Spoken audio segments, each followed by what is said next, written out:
Behavioral issues are still the number one reason for turnover of a pet to an ASPCA. So Mhm. taking action early is a great way to help prevent things from becoming disastrous later.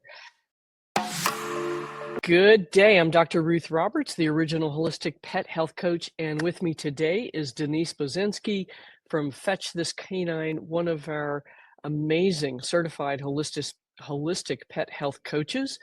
Denise has a really interesting background. We seem to be drawing folks with law enforcement background, but that's where you started, and then you transition into being a professional dog trainer for 8 years, and then into nutrition and fitness coaching, which is a really cool thing I think people are leaving out. You've got 4 dogs of your own and does pet sitting, and she does pet sitting for family and friends, so you've always got a full house. Yeah. And Denise, I'm so glad you can join us today. Yvette and Melissa are with us. Anybody else hanging out in there? Hello, Sarah. Good to see you. So, one of the things we were chatting about briefly is that you like to really focus on reminding your clients that they are indeed their best advocates for their pets. So, talk a little bit about that. I think we lose that in the shuffle of things. I think with the inundation of information that people can get these days, they forget that the bottom line is it's their decision to do what they feel is best for their dog when it comes to medical, when it comes to holistic, when it comes to training, but when it comes to everyday life as well. Because if we're not going to advocate for our own dogs, who's going to? From interactions with other people, with other dogs, it's it's our decision. We got our dogs to be our companions. We didn't get them to be able to go out to stores and or parks and let other people love on them. Yeah, we can do that through therapy work, other volunteer type of work. But at the end of the day, they're coming home with us, they're sleeping with us. So we want to make sure that we are advocating for them. And around the holidays, even more so, because you have family coming in, people that they haven't seen in a long time, maybe they haven't met, or children that they're not used to hanging around with. So we want to make sure that at the end of the day, we are doing what we feel is best for our dogs. And if that means having them in a different room, if that means making sure guests understand the rules, leave my dog alone. If she wants attention, then pet her. If she walks away, leave her alone. That's really an important part in all of this, because as dogs age, their tolerances change. So as a puppy, you have the happy-go-lucky puppy, everything's fun, and they want to meet everybody and jump on everybody. And, we train that for manners and obedience. And then once they're an adolescent, they still may have some of that puppy behavior, but they're turning into adults. And as they turn into adults, their tolerances are going to change. So what you might see as a puppy, you're no longer seeing as an adult dog, and it may take you aback. It may surprise you. She's never done this before. He's never not been okay with this. And that's as their tolerances change and they age. And then once you get into being a senior, then those tolerances are going to change again, because I always equated to the grumpy old man. Hey, get off my lawn. When he was in his 20s and 30s, he may not have been so grumpy about people in his yard, on his lawn, but as you age, tolerances change and boundaries change. So we want to make sure that we are paying attention to those. We are able to read what our dog is telling us and we act on it. Because with we can't make a dog like things they don't like. We can't force them into interactions, because once we start thinking it's a dog, they'll like it eventually, that's where we start getting into more of the reactivity, the anxiety, those stress levels elevate even more. And if we're not paying attention to the initial signals, we're certainly not going to be paying attention to the little signals of they're reaching their breaking point, licking their lips, whale eyes, ears are back. We may not ping on those. And now we have a situation where maybe somebody gets nipped, somebody barks, scares a kid. Again, boundaries and tolerances we have to watch out for, especially in the season when people are coming around that aren't normally around, and really advocating for them and knowing what they're comfortable with and what they're not, and acting on that. And I think that is such sage advice, because I know plenty of clients that had gotten a dog for a specific thing, whether that was Mhm. agility or therapy dog or something like that. And the dog was like, no, I hate this. Yeah, And it would take most of my clients a long time to say, okay, then this just really isn't for you. This was my thing. right. So I think that is really important, is to recognize what they're capable and comfortable with doing. And I think you gave that list of things to watch for in terms of physical changes in their bodies and their expressions so that you, the pet parent, can know, oh, okay, this is not cool and I need to back my dog away, or Right. usually not cats. Cats are like, screw this, I'm done. Right. But back my dog away from the situation because he does not think it's cool. So Yeah. thank you for that, because I think Of course. most pet parents can miss those subtle cues Yeah. about what the dog is saying before the dog takes action. Yeah. So, Absolutely. and you're right, holidays, they are just so stressful for everybody.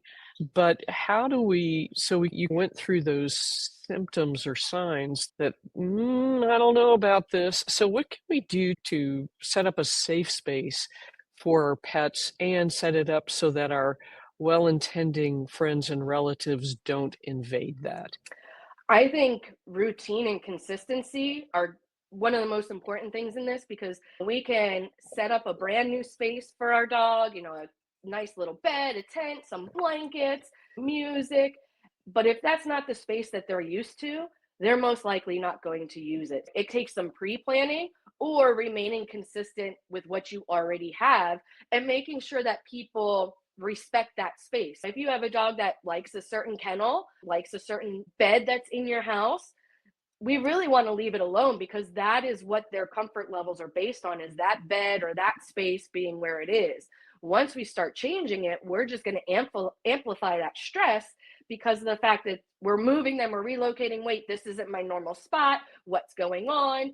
And they're going to boost their anxiety. You may get more anxious because now your dog's not going to the bed you wanted to. They're going to feed off of your anxiety. So, consistency and routine is going to be really important. Having their bed, trying to keep it where it is. If it's in another room, making sure that they have access to that room so that they can go to their bed if they choose to, or that safe space for them, that safe kennel. And just really reiterating to your guests, adults and children, because I've seen adults can be just as bad as children with invading space and, wanting to pet and love on dogs, which, we appreciate. But, at the end of the day, you're not running up to every stranger you meet, giving them a hug and talking to them. So, same thing for the dogs, but keeping it consistent, letting your guests know, hey, just leave this room alone. Don't go in there. That's the dog's room. If the dog goes in there, don't follow him or her. If they go into the kennel, don't try to climb in or try to pet them from inside.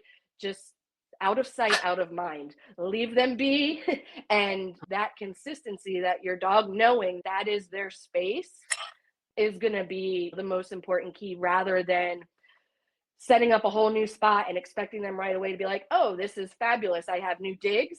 No, they're not going to base it on that. They're going to be like, where's my old stuff? Where's my whoopee, so to speak? What are we changing? What? I don't Yes, understand. Why do I have to go over here? exactly. We're Yeah, never in here. Yeah, and sometimes it can make them more stressed out, as you said, because it almost feels like they're being banished kind of thing. yeah, So yeah, one of the things you touched on earlier was senior pets, and just like adults with cognitive dysfunction, mild cognitive impairment, Alzheimer's, dementia, holidays can be incredibly confusing because all of a sudden there's all this activity and frenzy. So right. what are some things we can do to support our older folks, our older dogs during the holiday season? So supplements are going to be one option that we can do. Lion's mane mushrooms are a very good type of mushroom for cognitive support. Those, along with CBD, are going to give you a nice calming effect without too much synergistic um, tiredness or drowsiness. Um, Omega 3s are going to be another supplement that we want to make sure that we're giving them. And these are all things that we would want to give them even outside of the holidays. The holidays, this is where you're going to see that they're very beneficial, but these are all things that we can use on a daily basis with them throughout the year. So lion's mane is going to be one. CBD will be another option for us. Chamomile, making a chamomile tea for them and adding it to their food once it's cooled down, of course. Those are going to be some of the supplements we can use for them. From an essential oil standpoint, lavender option for them. That's also going to help them cognitively, because if we're keeping them calm and we're keeping those cortisol levels down, that's going to help with the after effect of that boost of cortisol. And now their body's overworking, their adrenal glands are overworking, their liver's being overworked. The calming effect is going to help with the cognitive effect, but also keeping a regular routine for them and keeping them active. Age is not a disease, so we don't want to treat it like that. So we want to make sure that they're still getting out there and going for walks. And I call them engagement walks more so than a controlled walk, or enrichment walks where they can smell things. We want to let them smell. That's what they do. Taking them for those engagement or those enrichment walks regularly, especially when people are, in town and around, so that they can get their time out to be a dog. Enrichment toys, puzzles, and activities are other things that can help to keep their mind sharp and just keep them on their toes. And some dogs may not like the toys as much as the walks. Some dogs may like the toys more than the walks. So again, it goes back to knowing your dog, knowing the dog in front of you and what you're doing for them. But those are going to be ways, activity wise and supplement wise, that we can help them to remain sharp cognitively. Right on. And I think that's so critical, because we forget about, like, we get so caught up in the madness of the holidays, we forget to maintain routines for ourselves, certainly, but also Right. for our dogs. And I think that is critical. That's for Hayo, that's her kind of the highlight of her day, is the scratch and sniff walks, and we like to Yep. call them. And Mm-hmm. that's where she gets to be a dog, basically, Yep. and sniff and mark and all of that. And it can be very funny watching her trying to aim higher on the tires and not being able to quite cover the other dog. And I agree. I think your supplement suggestions are great. There's a bundle we put together to help support calmness over the holidays. And it includes many of the things you discussed. And it includes a product called Mushroom Relax, which is a combo of the medicinal mushrooms plus tryptophan and theanine, which are going to have some very fast acting effects. So for that Yep. dog that's in or getting into a panic situation, that's something you can use to help really calm things down considerably. Yeah. Because that's frustrating when they get so anxious that you really have a hard time bringing things back down. One of the things that you're talking about too, if you've got a pet that's, oh my God, Aunt Joan has come in here for the 6th time, how can you help that pet out aside from throwing Aunt Joan out the front door and locking it? How can we help calm them down in that situation? That one's going to be, again, trying to intervene what Aunt Joan is doing, but also trying to find a happy medium to a point, in the sense of, okay, Aunt Joan, you're listening as well as the dog right now. Let's try to find a happy medium with this, where you are in the room with Penny, which would be my golden girl. I call her my golden girl, just like the Golden Girls. You're going to hang out with Penny, but this is what I want you to do. You can be in the room with her, let her have her space. If she wants to come over to you, that's fine. If she doesn't and she decides to leave, we want to respect that for her. But really, for the most part, the human intervention is going to be the key to that. We never want to lock our dogs in a room, because we're taking away that freedom of them getting to choose.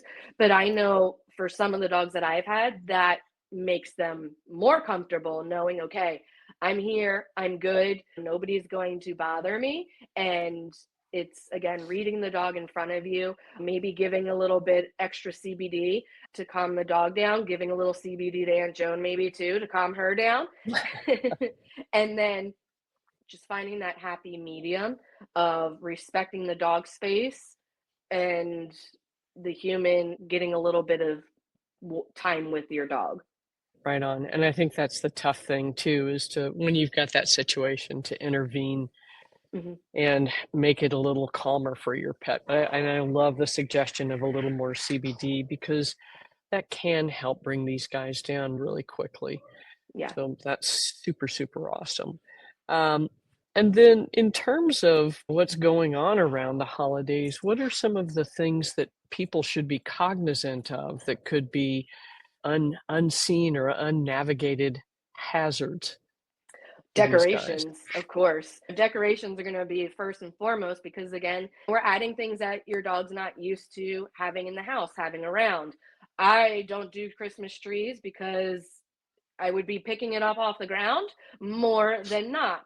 And that's more so for the younger dogs than my senior. But if you're, putting a tree in an area that is a normal pathway for your dog, that's going to throw them off. And sometimes with our senior dogs, they don't see as well anymore. So they rely on their routine, their path that they take. They know where things are in the house. And if we're going to start switching those up, that can cause stress for them because now they can get confused and not be sure where to go or why is this in my space.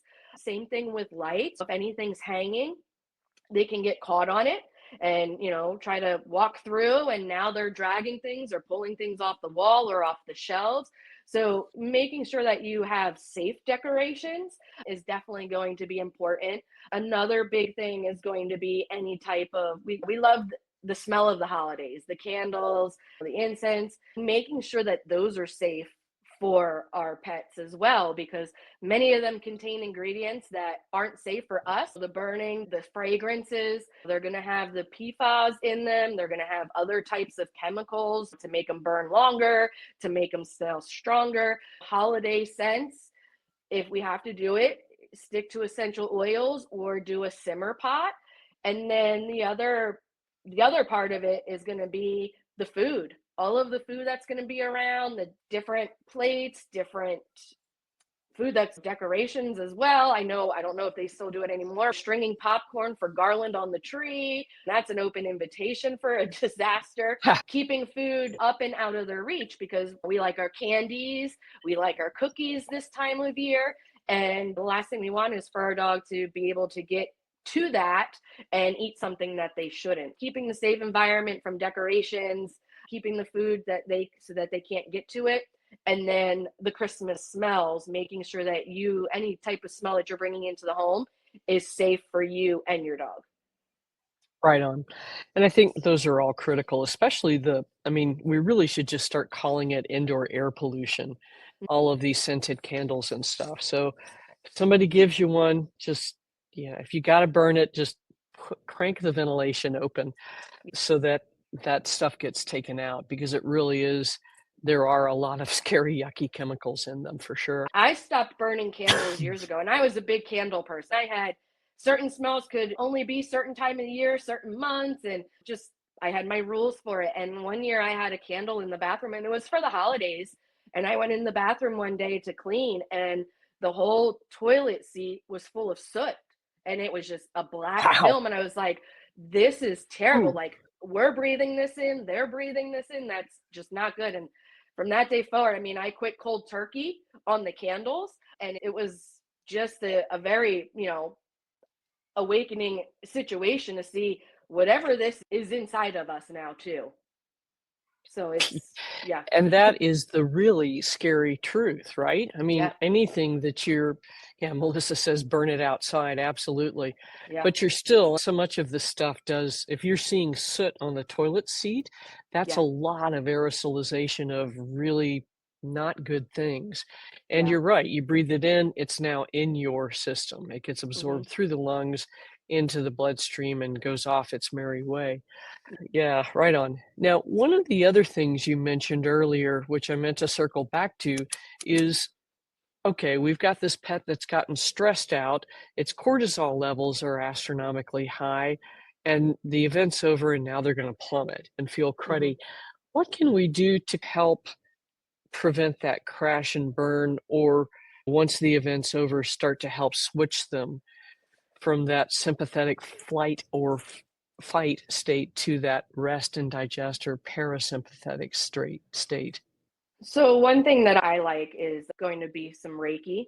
some energy healing, just getting them back to that calm state. And I actually just graduated the other day as an animal Reiki master. That's going to be a great option. And you don't have to be right there. It can be done remotely, but that's going to help to just calm and relax them and get their energy back to that nice even level. Music, I am huge on music therapy. I'm working on sound therapy, trying to find a good program for that to learn more. But one thing that I've been doing for years for my girls is classical music, to the point where I'm used to hearing it in my house all the time too now. When I don't hear, I'm like, what's going on? Why is it so quiet? But classical music is going to be a good way for dogs to calm down, and it's soothing for them, and something that you can use when you leave the house, when they're calming down. There's different sound machines for dogs as well that's made specifically for them, with different sounds that's supposed to be calming. It's really getting that energy back to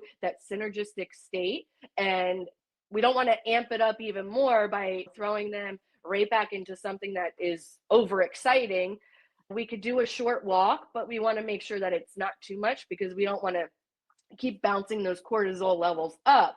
We want to bring them down to a nice, calm, quiet place, putting on some background music. And it doesn't have to be like we're at a concert. Dogs can hear much better than us anyway, just loud enough to where it can be soothing for them. And having an energy Reiki session. Massage is another option, just really focusing on them and the touch, and giving them that release that way. Even brushing them, that's a form of massage in and of itself. Yeah, we're not using our hands, we're not using kneading techniques or anything like that, but the brushing sensation for them, moving their hair along, is going to be something that can also be relaxing for a lot of dogs. So it's just giving them that one-on-one time, quiet space, getting that energy back, back to where we want it to be. And 9 times out of 10, what we're doing for them is going to help us just the same, to help bring us back down to sanity. Right on. And well done completing the Reiki Master for Animals certification. That is so awesome. Thank you. Are you working with your clients with that already?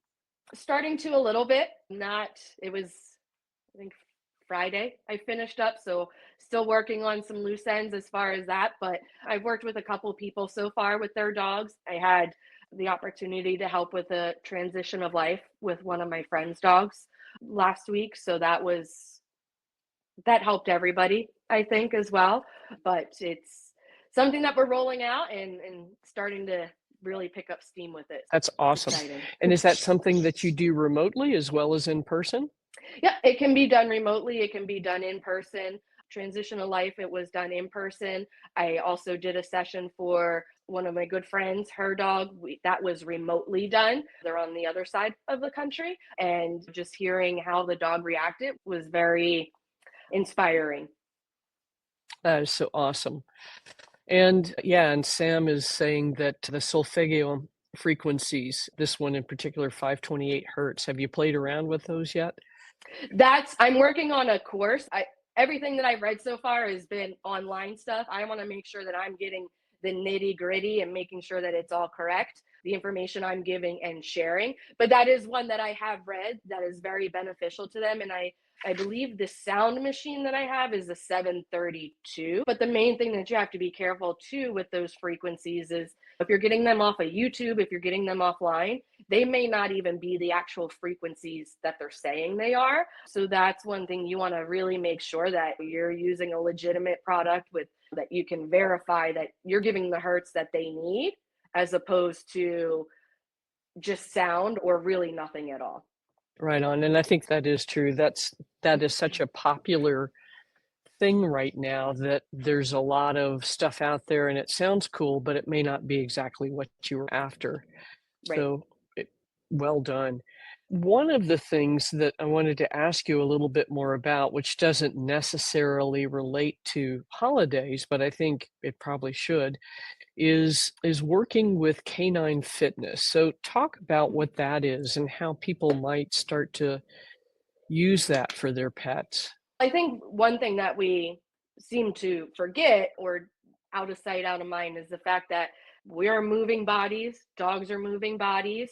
Our bodies can constantly be in a state of fight or flight, depending on the dog. Inflammation is going to be huge, a huge factor for dogs and people. And we don't always see that inflammation. We want to make sure that we are treating their bodies the best we can.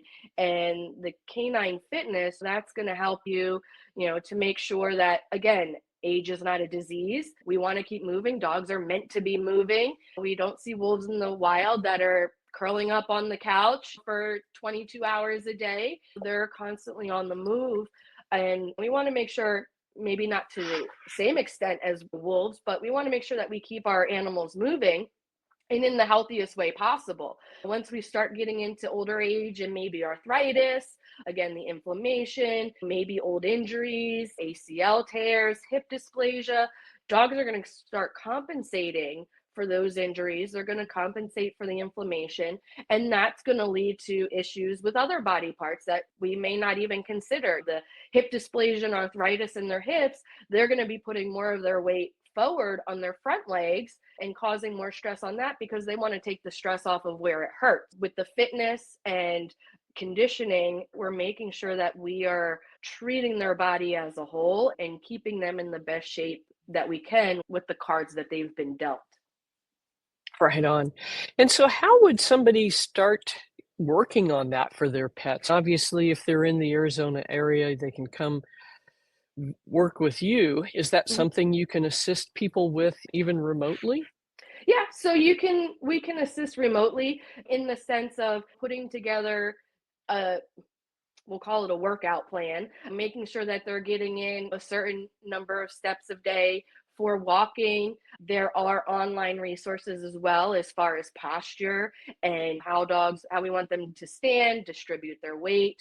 Rehabilitation vets is going to be another option, or rehab coaches where they can bring in different types of tools to help the dogs start to learn how to balance themselves or how to distribute their weight. Hydrotherapy is another great option that can be looked into to help keep their muscle mass, where we want it to be, because eventually, we're going to start to deteriorate with muscle mass as well.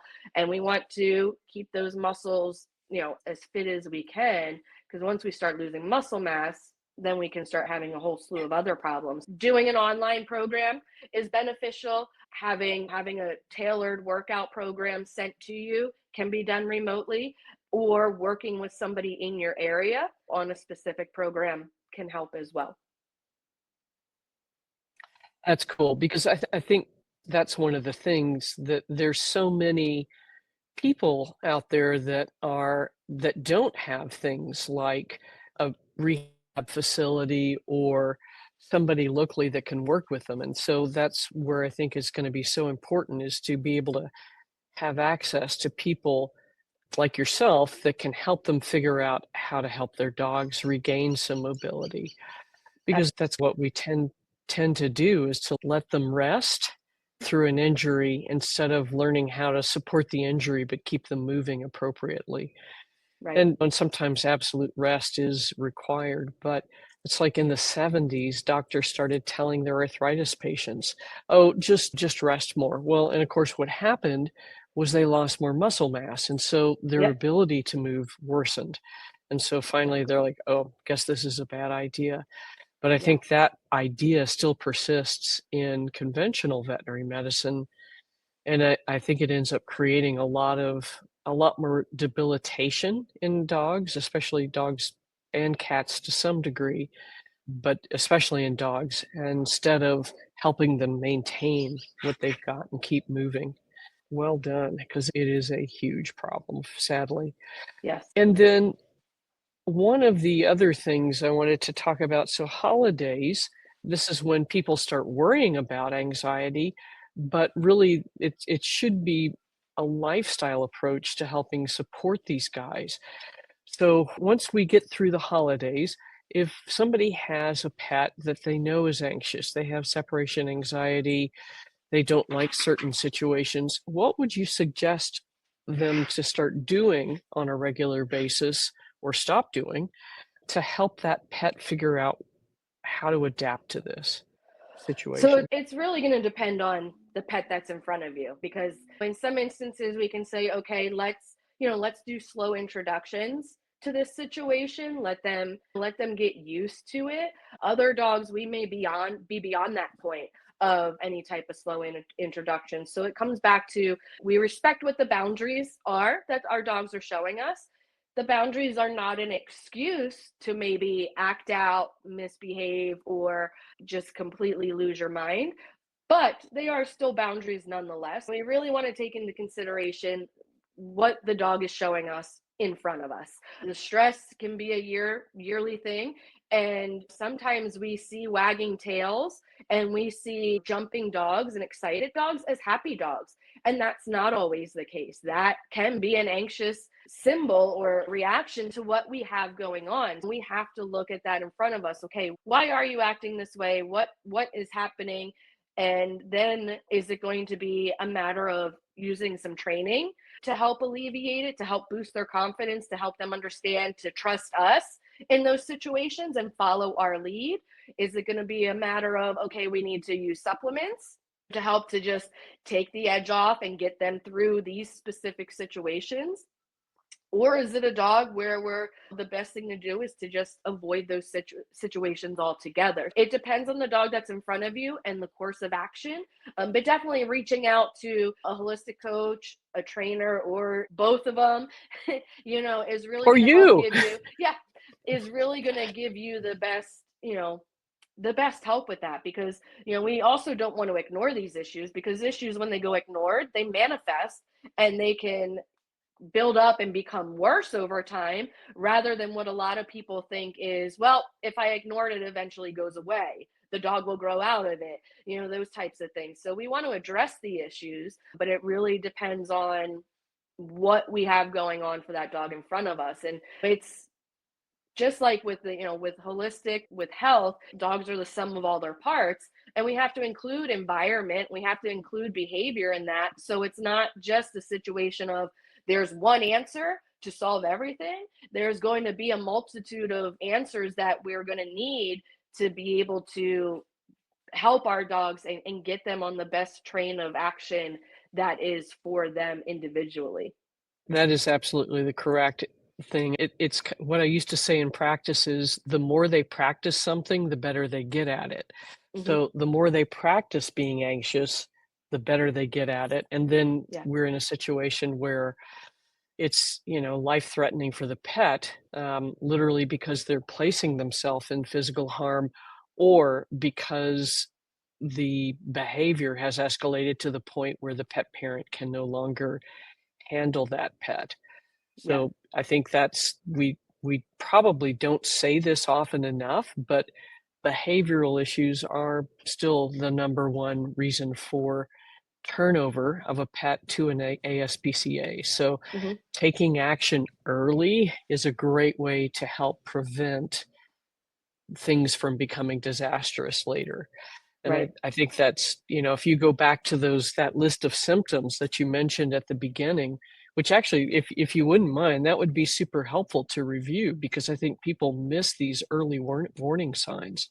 Yeah. No, definitely. It's going to be a situation of, what it really comes down to is what socialization they had and exposure and desensitizing as puppies, as young puppies. We have a very small window for that socialization period, and everybody assumes socialization means going to as many parks as you can and meeting as many dogs and as many people. But what socialization actually is teaching a dog how to let the world exist around them without reacting to it. That's where we really want to get started, and that's where we get started off of the wrong foot, because a lot of people, they're keeping their dogs indoors until all the vaccinations are done, and now we've missed that window. Or they're going to puppy training classes where the puppies are just learning to run around and jump on each other, and now the first time they do that to an adult dog and the adult snaps at them, now we have a situation where the puppy has learned, okay, this is how I react to other dogs, and then it's just a snowball effect. That getting started off the right foot. And that's if you're lucky enough to get a dog as a puppy. And this could be a whole nother video for this time of year, people getting puppies for Christmas. That's really where it's going to start off with, is that socialization, that exposure, desensitizing them to the world around them. That's really going to come in handy. And then from there, life experiences can still alter that.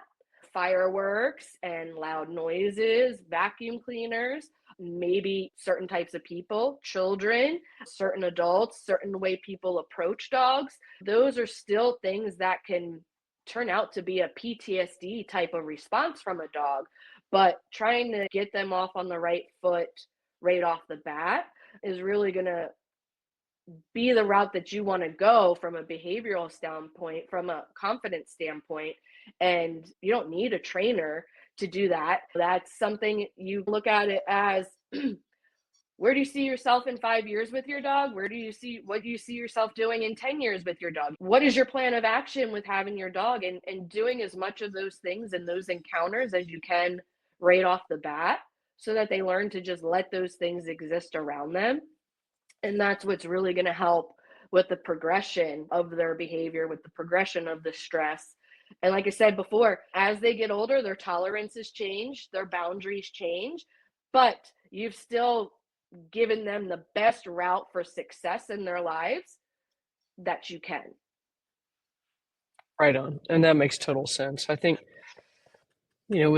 when dog parks first became a thing, everybody was like, "Oh, I'm taking my dog to the dog park to socialize it." And that's a recipe for a disaster, that for a dog that is marginally confident or not confident, because it's like total overwhelm with dogs running everywhere. There was a problem in the Charleston area for a while in a couple of the parks where this guy would bring this incredibly aggressive, I think Rottweiler is what the dog was. And finally, the dog actually killed another dog, but it took that before any other action was taken. Yeah. So it's really, I think, making sure that each new experience is a good one is really critical. And I think thinking through that is something that a lot of folks are not able to do. So thank you for laying out the 5-year plan for your dog. And if you want them to enjoy walking with a buddy or something like this, then you need to start planning that experience out now. So if you see what the end point is, then think about what the steps are along the way to get there. And then also, if behavior changes, that could be a situation where there's something that's different in the way that the dog perceives the environment, or it can be an indication that there's something physically has changed in the body. And so that may be a clue that you need to reach out to Denise or one of our other amazing holistic pet health coaches if you're not getting answers from your vet about what might be different. Because if the gut's going off or something like this, that can certainly alter how the behavior of the dog in front of you. Absolutely. So, right on. So we are so lucky to have so much great wisdom in our community, and I'm so delighted that you could come and join us for today. Again, for those of you that are looking for supplement-based solutions to stress and anxiety for the holiday season, we've put together a really cool bundle, which I think will help you out. So there's both a long-term and short-term strategy included in there, so that even as the holidays start to end, you're able to help keep that stress level and things calm down quite a bit more. Denise, I've put your website up here a couple of different times. You have a wealth of knowledge. If you're in the Arizona area, even if you're not, I think Denise has so many different options to help support you and your pet, particularly for those that are struggling with behavior issues as well as conditioning issues. So there's a myriad of things that can be done with diet, with exercise, and it can be done from a distance. So that's part of what the coaches are trained to do, is to help you work through the whole picture to understand what's going to best benefit your dog. So thank you again for joining today. I hope everybody's had a really good time, and take good care. We'll see you next week. Thank you.